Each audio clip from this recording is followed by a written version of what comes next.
bagay ng buhay na ito. Nilikha ka niyang higit sa lahat ng bagay sa mundo. Ngunit ang liwanag dyan sa isip mo'y nagdilim. Ang utos niya dahil sa puot agad mong nilimot. Huwag na, huwag kang papatay. Ang batas huwag mong lagay sa iyong mga kamay.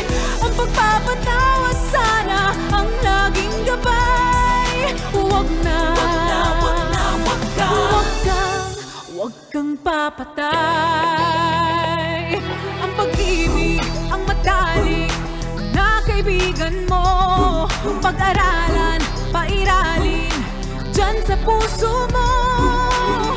Di naman kailangan pang umabot sa ganito. Dugo ng kapwa ay uutangin mo. Huwag kang papatay. Ang batas huwag mong lagay sa iyong